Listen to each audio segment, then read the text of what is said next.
네, 인생역전이라는 제목으로 함께 말씀을 나누고자 합니다. 인생역전, 딱 듣기만 해도 너무나도 기분 좋은 말이기도 합니다. 예전에 인생역전하면 다들 무엇을 떠올리십니까? 로또, 그렇죠? 저기 삼천포 가는 길에 보면 차들이 줄을 빽빽하게 써 있는 곳이 있습니다. 그 차들이 줄 서 있는 이유는 다 로또를 사기 위해서 그곳에 줄 서 있다라고 합니다. 지금 인생역전을 떠올리시면 무엇을 떠올리시겠습니까? 네, 요즘은 서울에서는 로또도 필요 없습니다. 그 로또 같은 게 청약이 한번 잘 걸리면 좋은 집을 얻으면 인생 역전한다라고 이야기합니다. 또한 주식을 잘해서 인생 역전을 이루기도 합니다. 인생 역전이라는 말은 사람들의 마음을 설레게 합니다. 밑바닥에서 시작해 정상에 오른 운동선수의 이야기가 나오면 사람들은 열광하며 그 이야기를 합니다. 요즘 유명한 아이돌이 있습니다. 혹시 누군지 아십니까? 리센느라고 혹시 들어보셨습니까? 잘 못 들어보셨죠?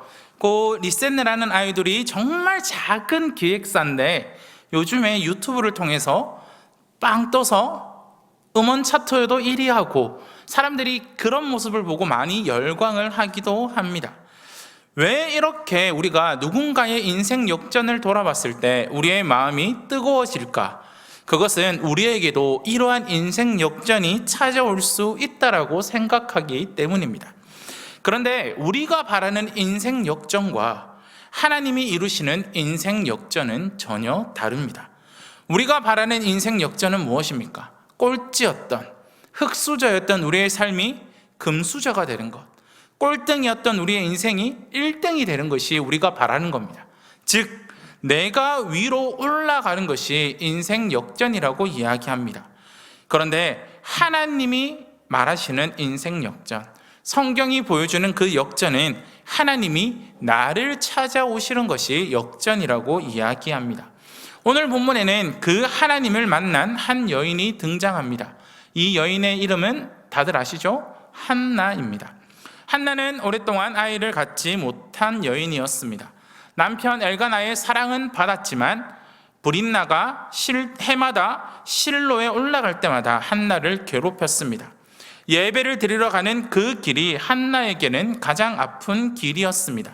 결국 한나는 성막에 엎드려 통곡하며 기도합니다. 그리고 하나님은 그 눈물을 들으셨습니다. 그에게 아들을 주셨고 한나는 그 이름을 사무엘이라 지었습니다. 오늘 본문은 그 다음 장면을 이야기하고 있습니다. 한나는 소원한 대로 젖을 땐 어린 사무엘을 실로로 데려가 하나님께 드립니다. 그 자리에서 이 기도가 터져 나옵니다. 이 기도는 아이를 주셔서 감사합니다라고 끝나지 않습니다. 한나는 자기의 이야기를 훌쩍 뛰어넘어 하나님이 어떤 분이신지를 노래하고 있는 것입니다. 오늘 저는 이 한나의 노래를 따라가며 우리의 인생을 진짜로 뒤집으시는 분이 누구신지를 한번 살펴보고자 합니다. 첫 번째로 하나님은 한 사람의 인생을 뒤집으시는 분이었습니다. 사무엘상 2장 1절을 보시면 이렇게 한나가 기도합니다. 한나가 기도하여 이르되 내 마음이 여호와로 말미암아 즐거워하며 내 뿔이 여호와로 말미암아 높아졌으며 내 입이 내 원수들을 향하여 크게 열렸으니 이는 내가 주의 구원으로 말미암아 기뻐함이니이다 라고 노래하고 있습니다. 한나는 내 마음이 여호와로 말미암아 즐거워한다라고 고백합니다. 한나가 기뻐하는 이유가 하나님이 아들을 주셔서가 아닙니다. 여호와 때문에 기뻐한다라고 노래하고 있는 것입니다. 우리는 여기서 한나의 모습을 볼 수 있습니다. 한나의 시선이 아들에게 머물러 있지 않다라는 겁니다. 즉 하나님이 주신 그 선물에 그 시선이 머물러 있지 않습니다. 선물을 주신 하나님을 바라보고 있다라는 겁니다. 이것이 참된 감사이기도 합니다. 선물을 바라보는 사람은 그 선물이 사라지면 감사도 사라집니다. 그러나 선물을 주신 분을 바라보는 사람은 선물이 사라지더라도 하나님을 찬양할 수 있다는 것입니다. 한나의 기쁨은 환경에서 시작된 것이 아니라 하나님에게서 시작되었음을 우리는 알 수 있습니다. 한나는 이렇게 또한 고백합니다. 내 뿔이 여호와로 말미암아 높아졌으며 성경에서 뿔은 힘과 능력, 존귀함을 나타내는 표현으로 사용됩니다. 내 뿔이 높아졌다라는 것은 단순히 내 형편이 좋아졌다라는 것을 이야기하지 않습니다. 오랫동안 고개를 숙이며 살아왔던 한나가 이제 하나님 안에서 다시 고개를 들게 되었다라는 것을 이야기합니다. 한나의 뿔을 누가 높이셨습니까? 한나는 내가 높였다라고 말하지 않고 여호와로 말미암아 그 뿔이 높아졌다라고 고백합니다. 한나는 자신의 힘으로 그 역경들을 이겨낸 것이 아닙니다. 한나는 자신의 능력으로 인생을 바꾼 것도 아니었습니다. 하나님께서 하셨음을 그가 고백하고 있는 것입니다. 한나에게 자랑할 이유는 있었지만 그 자랑의 방향은 자신이 아니었습니다. 그 방향은 하나님을 향해 있었습니다. 더 놀라운 것은 그 다음입니다. 한나는 이렇게 고백합니다. 내 입이 내 원수들을 향하여 크게 열렸으니. 그동안 한나를 괴롭혔던 분인나를 생각해 보십시오. 이제 한나가 아이를 가졌으니 그녀에게 할 말이 아주 많았을 겁니다. 그동안 받은 서러움을 생각하면 한마디쯤 되돌려 주고 싶은 것이 사람의 마음입니다. 그런데 한나의 입에서는 무엇이 나옵니까? 한나의 입에서는 하나님을 향한 찬양이 나오고 있습니다. 이것이 하나님의 은혜가 사람을 변화시키는 모습을 우리에게 보여주고 있습니다. 하나님께서 사람을 높이시면 그 사람의 입에서는 하나님을 높이는 말이, 찬양이 나오게 됩니다. 그래서 한나는 2절에서 이렇게 고백합니다. 여호와와 같이 거룩하신 이가 없으시니 이는 주밖에 다른 이가 없고 우리 하나님 같은 반석도 없으심이니이다 라고 고백하고 있습니다. 한나는 먼저 여호와와 같이 거룩하신 이가 없다라고 고백합니다. 하나님은 이 세상 그 어느 것과도 비교할 수 없는 분이십니다. 사람도 변하고 환경도 변하고 우리가 의지했던 것도 흔들립니다. 그러나 하나님은 다르십니다. 그렇기에 한나는 하나님을 반석이라고 불립니다. 반석은 흔들리지 않는 단단한 바위입니다. 모든 것이 흔들리는 세월을 지내온 한나에게 하나님은 바로 반석과도 같은 분이셨습니다. 자신의 마음이 흔들리고 가정의 상황도 흔들리고 사람들의 말도 자신을 흔들었지만 하나님은 흔들리지 않았습니다. 한나는 이제서야 그것을 깨닫게 됩니다. 그래서 이렇게 고백하는 것입니다. 내 인생을 붙들고 계셨던 분은 하나님이셨구나. 내 눈물을 보고 계셨던 분도 하나님이셨구나. 내 기도를 들으셨던 분도 하나님이셨구나. 그래서 한나의 찬양은 단순히 내 문제를 해결해 주셔서 고맙습니다라는 노래가 아닙니다. 나의 하나님은 어떠한 분이신지를 그가 찬양하고 고백하고 있는 것입니다. 여기에서 우리는 한나의 인생에 일어난 진짜 역전이 무엇인지를 보게 됩니다. 물론 한나는 사무엘이라는 아들을 얻었습니다. 오랫동안 닫혀있던 태의 문이 열렸습니다. 사람들의 조롱도 멈췄습니다. 그러나 한나에게 일어난 것은, 가장 큰 변화는 상황이 바뀐 것이 아닙니다. 한나에게 일어난 가장 큰 변화가 무엇입니까? 한나의 시선이 바뀌었다라는 것입니다. 문제만 바라보던 눈을 이젠 하나님만 바라보게 되었습니다. 자신의 부족한 것을 바라보던 마음이 하나님의 신실하심을 바라보게 되었습니다. 자신을 괴롭혔던 사람을 바라보던 그 입술이 하나님을 찬양하게 되었습니다. 한나의 인생을 뒤집으신 하나님의 은혜는 단지 한나의 형편, 환경을 바꾸시는 데 있지 않습니다. 한나 자신의 인생을 바라보는 방식 자체를 바꾸셨다는 것입니다. 사랑하는 성도 여러분, 이 한나에게 주어진 하나님의 은혜가 지금 우리에게도 필요하다는 겁니다. 우리는 늘 자꾸 상황을 바라보며 살아갑니다. 지금 내 손에 무엇이 있는지를 바라보고, 나한테 부족한 것이 무엇인지를 바라보고, 다른 사람은 나보다 더 무엇을 가졌는지를 바라봅니다. 그러나 하나님은 오늘 우리에게 이렇게 말씀하고 계십니다. 내 상황만 바라보지 말아라. 그 상황 속에서 너를 붙들고 계시는 나를 보아라라고 말씀하고 계십니다. 한나의 하나님은 오늘도 우리와 함께하고 계십니다. 하나님은 낮아진 자를 일으키십니다. 하나님은 눈물로 기도하는 자를 외면하지 않으십니다. 하나님은 세상이 보기에 아무것도 아닌 한 사람을 통해서 하나님의 뜻을 이루시는 분이십니다. 그러므로 지금 우리 성도님들의 삶이 어떠하든지 그 상황보다 하나님을 바라보시기를 바랍니다. 내 손에 무엇이 있는 것보다 누군가 나를 붙들고 계시는지를 바라보시기를 바랍니다. 내 문제가 언제 해결될 것인가를 바라보는 것보다 누가 나의 반석이신지를 바라보시기를 바랍니다. 한나의 인생을 붙드시고 회복시키신 하나님께서 오늘 우리의 삶을 붙들고 계십니다. 하나님께서 우리의 인생을 뒤집으실 때 단지 우리의 형편만 바꾸시는 것이 아니라 우리의 마음과 우리의 시선까지 바꾸어 주신다는 것입니다. 그래서 이전에는 눈물밖에 보이지 않았던 자리에서 하나님을 보게 하시고, 이전에는 내 힘밖에 의지할 것 없던 자리에서 하나님이 나의 반성임을 고백하게 하신다는 것입니다. 한나의 인생을 붙드시고 뒤집으신 하나님께서는 오늘도 우리의 삶을 붙들고 계십니다. 그러므로 우리의 시선을 상황이 아니라 하나님께 고정하시고 우리의 입술을 원망이 아니라 찬양으로 열어드리는 저와 우리 성도님들이 되시기를 바랍니다. 우리의 인생이 뒤집어지기 위해서, 우리의 인생이 역전하기 위해서는 우리가 높은 곳으로 올라가는 것이 아니라 우리의 시선과 우리의 마음이 상황과 환경을 보는 것이 아니라 나를 붙들고 계신 그 하나님을 바라볼 때 우리의 인생은 역전이 일어나게 될 것입니다. 두 번째로, 하나님은 온 세상의 질서를 뒤집으시는 분이십니다. 한나의 노래는 자기의 이야기에서 끝나지 않습니다. 처음에는 자신의 눈물과 기쁨을 노래했지만 이제는 시선을 더 높이 들어 하나님께서 세상을 어떻게 다스리시는지 노래합니다.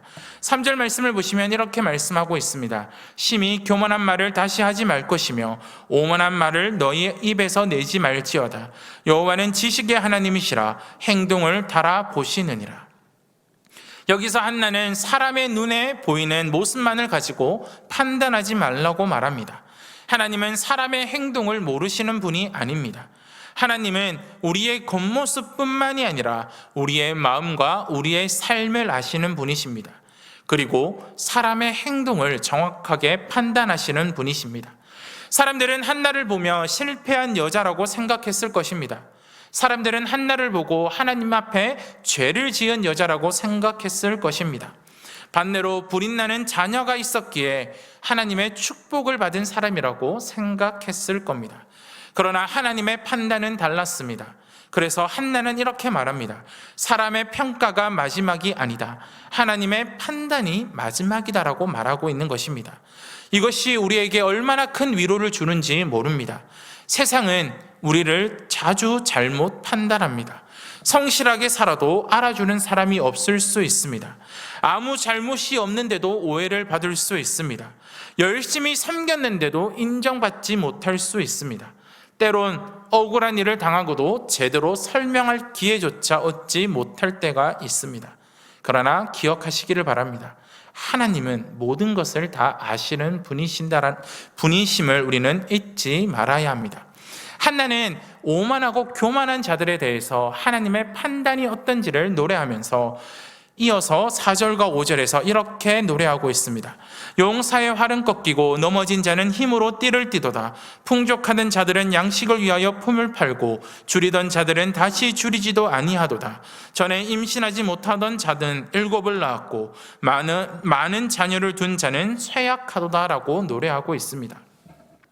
용사의 활이 꺾이다라고 말합니다. 이것은 당시 활은 전쟁에서 강한 자의 힘을 상징합니다. 그 강한 자의 힘이 꺾였다라고 이야기합니다. 반대로 넘어지는 자는 힘으로 띠를 띠도다라고 이야기합니다. 여기서 띠를 띈다라는 것은 힘을 내어 일할 준비를 한다라는 것을 말합니다.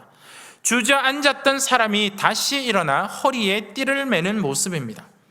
한쪽은 강했지만 무너지고 한쪽은 넘어졌지만 일어납니다. 이것이 하나님의 방식이라는 겁니다.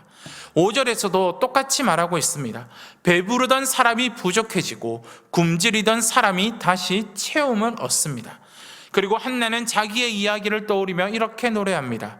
전에 임신하지 못했던 자는 7을 낳았고 많은 자녀를 둔 자는 쇠약하도다라고 이야기합니다.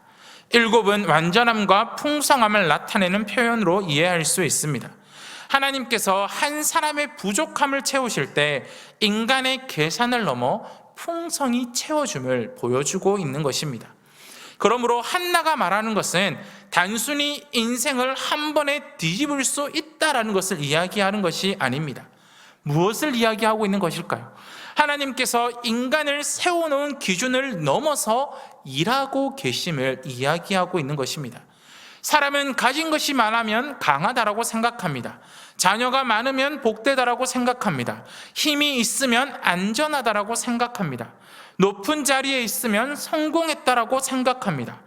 그러나 하나님은 그 기준을 그대로 인정하지 않으신다라는 겁니다.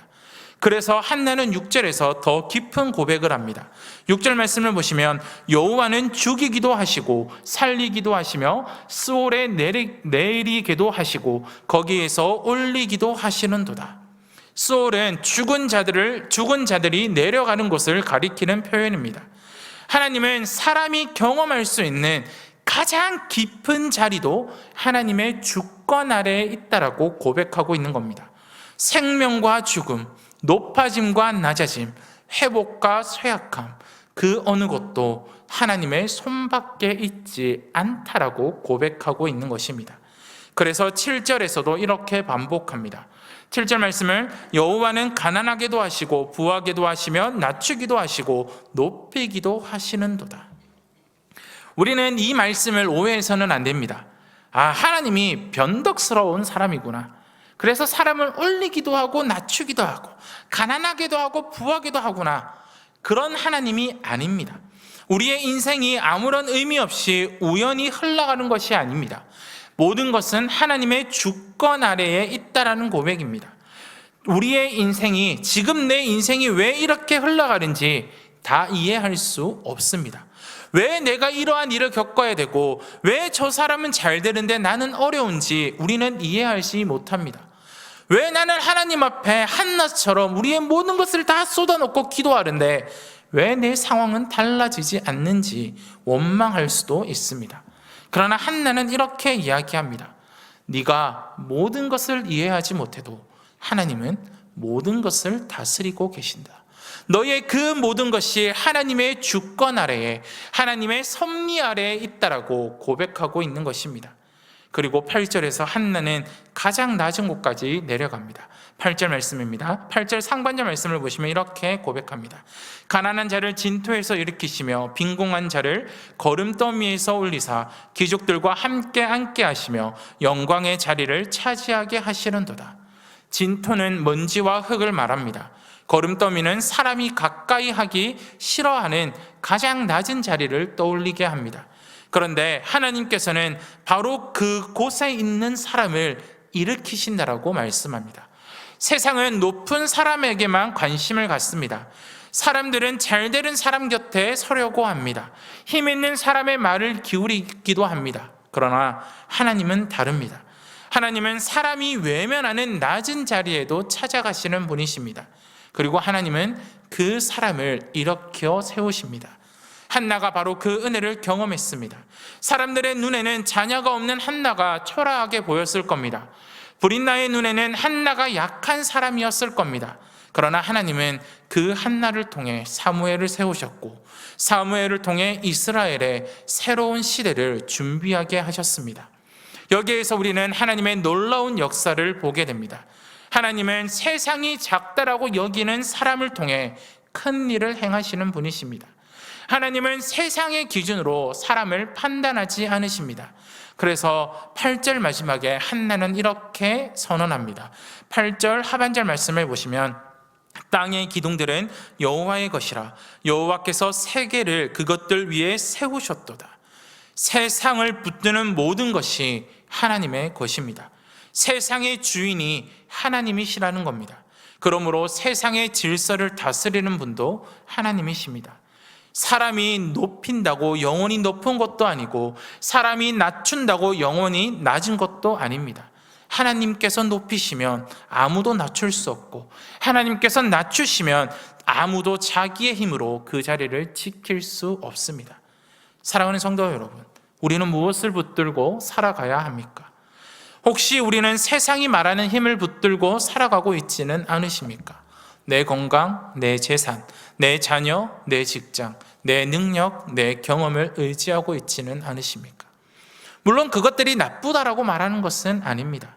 그러나 그것들이 우리의 궁극적인 의지가 될 수 없습니다. 용사의 활은 언젠가는 꺾입니다. 사람의 힘은 언젠가는 약해집니다. 세상의 자리는 언젠가는 바뀌게 됩니다. 반대로 지금 내가 넘어져 있다고 해서 그것이 내 인생의 마지막이 아니라는 겁니다. 내 사업이 무너졌다라고 해서 끝난 것이 아닙니다. 사람에게 인정받지 못했다라고 해서 끝난 것이 아닙니다. 기도의 응답이 보이지 않는다라고 해서 끝난 것도 아닙니다. 한나의 노래가 우리에게 가르쳐 주는 것은 무엇입니까? 세상이 우리의 현재를 보고 우리의 인생을 판단할 때 하나님은 우리의 미래를 향하여 일하고 계신다라는 겁니다. 그러므로 지금 낮은 자리에 있다면 낙심하지 마십시오. 지금 높은 자리에 있다면 교만하지 마십시오. 낮은 자리에서도 하나님을 바라보시고 높은 자리에서도 하나님을 붙드십시오. 왜냐하면 우리의 인생의 질서를 결정하시는 분은 세상이 아니라 하나님이시기 때문입니다. 한나는 자기의 인생의 역전을 경험한 후 깨달았습니다. 하나님은 한 사람의 인생만 바꾸시는 분이 아니구나. 하나님은 세상 모든 질서를 다스리시는 분이구나. 그 하나님께서는 오늘도 우리의 삶 가운데서 일하고 계십니다. 사람이 정한 순서가 마지막이 아닙니다. 세상이 내린 평가가 마지막이 아닙니다. 모든 것은 하나님의 손으로 마지막을 결정하신다는 겁니다. 그러므로 오늘도 하나님을 신뢰하시기를 바랍니다. 세상의 기준보다 하나님의 기준을 붙드십시오. 사람의 평가보다 하나님의 판단을 의지하십시오. 내 힘보다 나를 높이기도 하시고 낮추시기도 하시는 하나님의 손을 붙드십시오. 하나님은 한 인생을 뒤집으실 뿐만이 아니라 온 세상을 다스리시는 분이심을 잊지 말고 그 하나님을 신뢰하며 나아갈 때 우리의 인생이 역전할 수 있다는 것입니다. 마지막으로 하나님은 십자가에서 역전을 완성하십니다. 한나의 노래는 이제 절정으로 향해 나아갑니다. 앞에서 한나는 하나님께서 한 인생을 뒤집으시는 분이라고 노래합니다. 그리고 세상의 질서까지도 다스리시며 낮은 자를 높이시고 교만한 자를 낮추시는 분이라고 고백합니다. 그런데 한나의 노래는 거기서 멈추지 않습니다. 마지막으로 하나님께서 세우실 왕을 바라보며 노래합니다. 9절과 10절 말씀 함께 한번 읽어보도록 하겠습니다. 그가 그의 거룩한 자들의 발을 지키실 것이요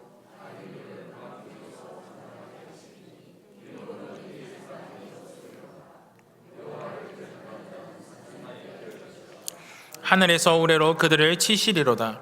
여호와께서 땅끝까지 심판을 내리시고 자기 왕에게 힘을 주시며 자기의 기름 부음을 받은 자의 뿔을 높이시리로다 하니라. 한나는 그가 그의 거룩한 자들의 발을 지킨다라고 이야기합니다. 왜 하필 발을 지킨다라고 이야기하시는 걸까요? 발은 사람이 걸어가는 가장 기본적인 부분입니다. 한 걸음 한 걸음 걸어갈 때 발이 흔들린다면 넘어집니다. 그래서 발을 지키신다라는 것은 단순히 발을 다치지 않게 하신다라는 뜻만을 가지고 있지 않습니다.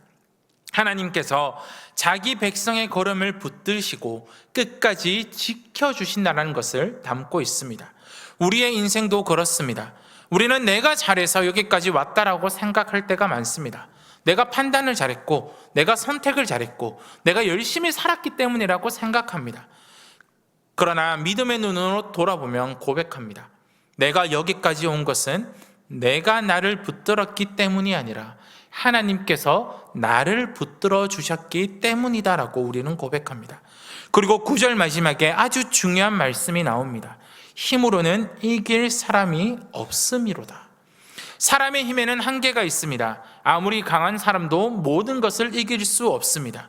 아무리 많은 것을 가진 사람도 모든 것을 지킬 수 없습니다. 아무리 지혜로운 사람도 자기의 인생의 모든 것을 통제할 수는 없습니다. 그러나 하나님의 백성은 자신의 힘이 아니라 하나님의 손을 의지하며 나아가기 때문입니다. 그래서 10절에서는 더 강한 표현이 등장합니다. 여호와를 대적하는 자는 산산이 깨어질 것이라 하늘에서 우레로 그들을 치시리로다. 하나님을 대적하는 자가 아무리 강해 보여도 하나님 앞에서 오래 버틸 수는 없습니다. 그리고 바로 여기에서 한나의 노래가 놀라운 방향으로 나아갑니다. 여호와께서 땅 끝까지 심판을 내리시고 자기 왕에게 힘을 주시며 자기의 기름 부음을 받은 자의 뿔을 높이시리로다. 기름 부음을 받은 자라는 표현이 중요합니다. 이 표현이 무슨 뜻인지 아시죠, 다들? 메시아, 그리스도라는 뜻을 가지고 있습니다. 한나가 이 노래를 부를 당시에 이스라엘에는 아직 왕이 없었습니다. 한나가 이 노래를 부를 수 있는 것은 바로 하나님께서 장차 세우실 왕과 그를 통한 구원의 역사를 한나를 통해 바라보게 하셨다라는 겁니다. 실제로 하나님은 사무엘을 사용하셔서 이스라엘의 왕정 시대를 여셨습니다. 사울에게 기름을 부으셨고 다윗에게도 기름을 부으셨습니다. 특별히 다윗에게 하나님께서는 놀라운 약속을 하십니다. 다윗의 왕위와 그의 나라를 견고하게 하시겠다는 약속을 하십니다. 그런데 하나님의 구원 역사는 여기서 끝나지 않습니다. 바로 예수 그리스도까지 이어지게 된다는 겁니다. 한나가 노래했던 기름 부음을 받은 자는 성경 전체가 기다리던 왕에 대한 소망과 연결되고 있습니다. 왕이신 예수님께서는 왕궁이 아니라 낮은 자리에 오셨습니다. 사람들의 환영보다는 거절을 받으셨습니다. 왕의 보좌가 아니라 십자가를 지셨습니다. 그리고 바로 여기에 하나님의 역전이 결정에 이르게 됩니다. 십자가를 보십시오. 유대인이 봤을 때에는 그 십자가는 저주받은 것이었습니다. 이방인이 봤을 때 그 십자가는 미련하고 어리석은 것이었습니다.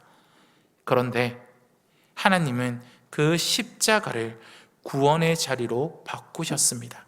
사람이 죽음으로 끝내려 했던 그 자리에서 하나님은 새로운 생명을 시작하셨습니다. 사람이 패배라고 생각했던 그 자리에서 하나님은 승리를 이루셨습니다. 사람이 수치라고 생각했던 그 자리에서 하나님은 영광을 나타내셨습니다. 그래서 바울은 이렇게 증언합니다. 빌립보서 2장 8절에서 9절입니다. 사람의 모양으로 나타나사 자기를 낮추시고 죽기까지 복종하셨으니 곧 십자가에서 죽으심이라. 이러므로 하나님이 그를 지극히 높여 모든 이름 위에 뛰어난 이름을 주사 낮아지심에서 높아지심으로 죽음에서 생명으로 십자가에서 영광으로 이것이 복음의 역전이며 이 역전이 그리스도 안에 있는 우리에게도 일어났다는 것입니다. 죽을 수밖에 없었던 우리가 생명을 얻었습니다. 하나님과 원수되었던 우리가 하나님의 자녀가 되었습니다. 우리가 말하는 진짜 역전은 사업이 잘 되고 형편이 좋아지는 것이 전부가 아닙니다. 죄인에서 의인이 된 것, 죽었던 사람이 살아난 것, 그 모든 역전의 중심에 예수 그리스도가 있다라는 사실입니다.